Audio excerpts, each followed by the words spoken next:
Assalamualaikum warahmatullahi wabarakatuh. Nama saya Ahmad Hikal bin Ahmad Akmal, dari kelas Sejarah 3 ambilan 2429. Ingin membentangkan tentang tajuk tugasan persembahan, iaitu tindak balas masyarakat tempatan terhadap perluasan pengaruh British di tanah Melayu. Untuk pengenalan, sejarah bangsa ini bukan sekadar deretan tarikh dan nama tokoh, tetapi kisah perjuangan jiwa manusia yang menolak penindasan. Penjajahan British di tanah Melayu bukan hanya tentang kuasa politik, tetapi tentang bagaimana satu tamadun luar mencuba membentuk semula nilai, struktur dan jiwa bangsa Melayu. Namun, masyarakat tempatan tidak pernah berdiam diri, maka mereka bertindak dengan senjata, pena, doa dan diplomasi. Dari Perak hingga ke Sabah, dari istana hingga ke pondok pengajian, tindak balas masyarakat tempatan terhadap penjajahan British memperlihatkan kepelbagaian strategi dan kekuatan jiwa bangsa Melayu. Ada yang gugur sebagai syuhada, ada yang berpaling ke meja rundingan, dan ada pula yang mencetuskan kesedaran baru melalui gerakan intelektual dan nasionalisme. Hari ini kita menelusuri perjalanan panjang itu, bukan sekadar mengenang tokoh, tetapi menghayati kebijaksanaan dan semangat perjuangan mereka yang membentuk wajah kemerdekaan tanah Melayu. Kita masuk kepada bahagian 1, iaitu latar penjajahan dan perubahan struktur politik. Kedatangan British di tanah Melayu bermula atas nama perdagangan. Pada tahun 1786, Pulau Pinang diserahkan oleh Sultan Kedah kepada Francis Light atas janji perlindungan. Namun, janji itu sekadar helah politik. British tidak menepati janji mereka dan pengaruh mereka terus meluas ke Singapura pada 1819 dan pada Melaka pada 1824. Penjajahan English Belanda pada tahun 1824 memisahkan alam Melayu kepada dua pengaruh, iaitu Belanda di selatan iaitu Indonesia dan British di utara iaitu tanah Melayu. Sejak itu langkah British menjadi lebih tersusun. Mereka bukan lagi pedagang tetapi penjajah yang memperkenalkan sistem pentadbiran, undang-undang dan ekonomi berasaskan kepentingan mereka. Campur tangan ini mengubah wajah politik tradisional Melayu. Raja-raja Melayu dahulunya berkuasa penuh, kini menjadi boneka di bawah sistem residen. Dasar pecah dan perintah yang diperkenalkan British telah memisahkan masyarakat mengikut kaum dan peranan ekonomi. Melayu didesa sebagai petani, Cina di Lombong dan India di ladang. Namun perubahan ini bukan diterima bulat-bulat. Dari sempadan Perak hingga hutan Pahang, rakyat mula menunjukkan reaksi. Satu demi satu penentangan timbul menandakan bahawa semangat bangsa itu belum mati. Kita masuk kepada bahagian kedua, iaitu penentangan bersenjata, iaitu suara yang tidak mahu ditindas. Penentangan bersenjata muncul sebagai satu bentuk yang paling awal tindak balas terhadap penjajahan British. Ia bukan sekadar konflik politik tetapi lambang maruah dan identiti bangsa yang enggan tunduk kepada kuasa asing. Kita masuk kepada tokoh yang pertama, iaitu Datuk Maharaja Lela. simbol maruah di Pasir Salak. Pada tahun 1875, Presiden British J.W.W. Bush datang ke Perak membawa semangat kolonial yang sombong. Beliau mengenepikan adat Melayu, memperkenalkan cukai baru tanpa rulingan dan menghina pembesar tempatan. Bagi Datuk Maharaja Lela dan pengikutnya di Pasir Salak, tindakan itu bukan sekadar penindasan, ia penghinaan terhadap kedaulatan Melayu. Pada 2 November 1875, Bush dibunuh di tebing Sungai Perak. British yang menggoncangkan seluruh peristiwa ini pada 2 November 1875, British dibunuh di tebing Sungai Perak. Peristiwa yang menggoncangkan seluruh Empire British. Walaupun Datuk Maharaja Lela akhirnya ditangkap dan dihukum gantung, tindakannya meninggalkan kesan mendalam. Ia menjadi simbol keberanian Melayu, mempertahankan maruah bangsa walaupun tahu nyawa menjadi taruhan. Penentangan ini menunjukkan satu hakikat bahawa persejarahan tidak pernah diterima dengan hati. Penentangan ini menunjukkan satu hakikat bahawa penjajahan tidak pernah diterima dengan hati yang reda. Yang kedua, Datuk Berhad, strategis dari Pahang. Beberapa tahun kemudian, semangat yang sama menyala di Pahang. Datuk Berhad, iaitu pembesar di Lubuk Terua, menolak pelantikan pegawai British yang mengganggu urusan adat dan cukai tempatan. Beliau bersama Tok Gajah dan Mak Kilau melancarkan perang gerila dari tahun 1891 hingga 1895. Kekuatan mereka bukan terletak pada senjata, tetapi pada kecekapan strategi dan sokongan rakyat. Hutan menjadi kubu, semangat menjadi peluru. Mereka menyerang pos British, memutuskan bekalan dan bergerak pantas seperti bayang-bayang. Walaupun akhirnya terpaksa berundur ke Kelantan dan Siam, perjuangan Datuk Berhad menjadi simbol kebijaksanaan perang rakyat yang tidak mudah tunduk pada kekuatan senjata penjajah. Yang ketiga iaitu Tok Janggut, pahlawan agama dari Kelantan. Di Pasir Putih, Kelantan, muncul seorang tokoh yang bukan sahaja menentang British tetapi menegakkan martabat Islam. Tok Janggut atau nama lainnya iaitu Haji Mat Hassan bin Munas menolak sistem cukai yang membebankan rakyat dan kehadiran pegawai British yang tidak menghormati adat tempatan. Pada tahun 1915, beliau dan pengikutnya bangkit menghalau pegawai British serta menubuhkan pentadbiran sendiri berasaskan hukum Islam. Namun, British membalas dengan kekerasan. Tok Janggut gugur dalam pertempuran dan jasadnya digantung terbalik di padang Pasir Putih sebagai amaran. Namun, yang tidak dapat digantung ialah semangat jihad dan keinsafan rakyat terhadap hak mereka. Perjuangan Tok Janggut menandakan titik pertemuan antara nasionalisme dan kesedaran agama dalam politik Melayu. Tokoh yang keempat iaitu Mat Salleh, api pahlawan dari Sabah. Di utara Borneo, seorang pejuang bernama Mat Salleh menentang kekuasaan Syarikat Berpiagam Borneo Utara British, SBUB. Mat Salleh menolak dasar cukai yang menindas serta tindakan syarikat yang merampas tanah dan adat tempatan. Dari tahun 1894 hingga 1900, beliau memimpin siri penentangan di Tambunan, iaitu menyerang kubu British dengan taktik gerila. Mat Salleh bukan sekadar pejuang tempatan. Beliau ialah simbol penolakan rakyat Sabah terhadap eksploitasi ekonomi dan kehilangan kedaulatan.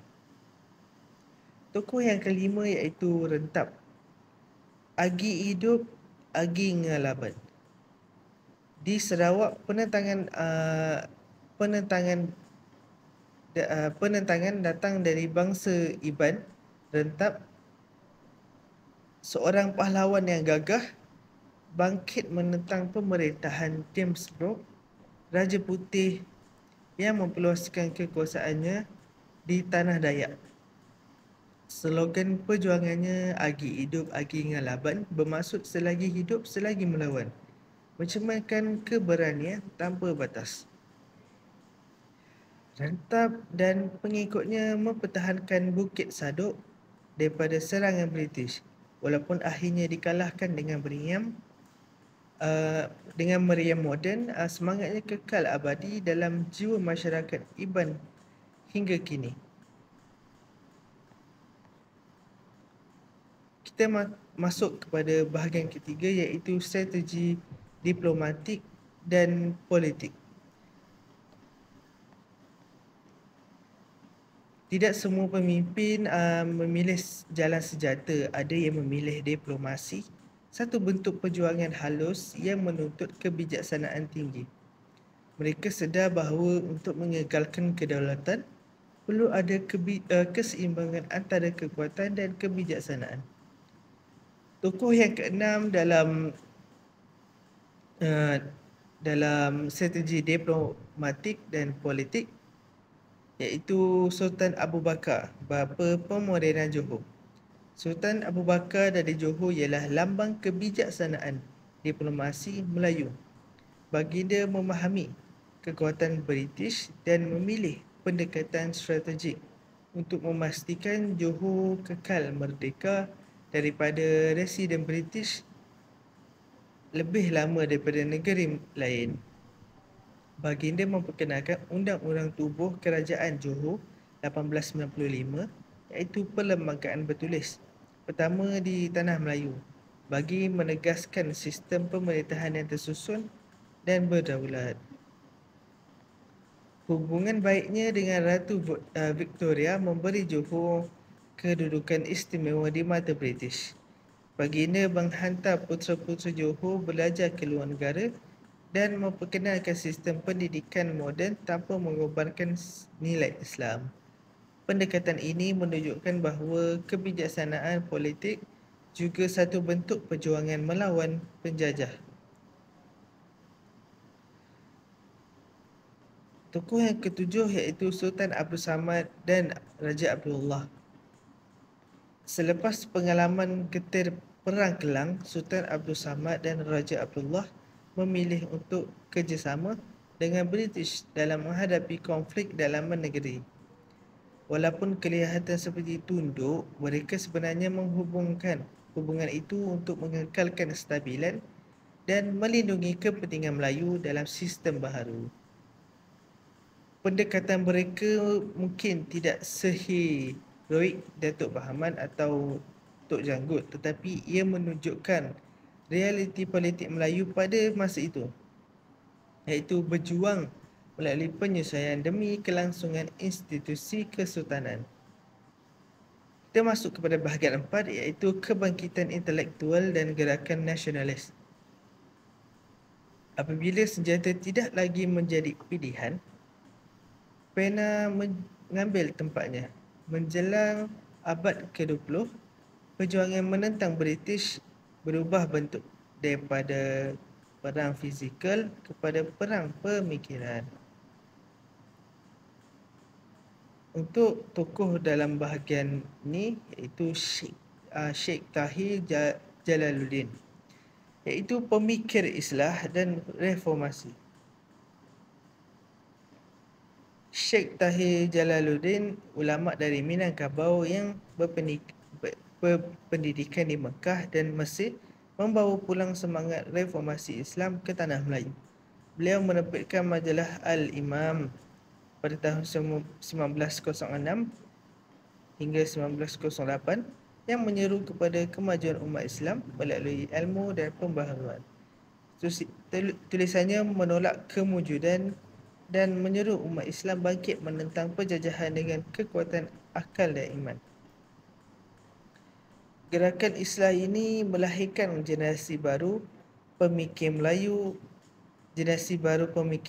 yang mula mempersoalkan dasar British dan menuntut kebebasan bangsa melalui pendidikan dan kesedaran agama.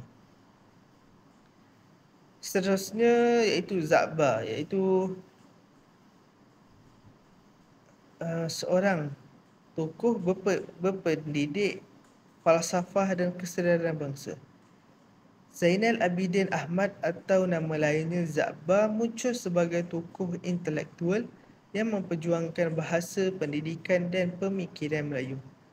Melalui penulisannya dalam Utusan Melayu dan buku Pelita Bahasa Melayu, Zakbar menyuruh bangsa Melayu agar keluar daripada belenggu kemiskinan dan kejahilan.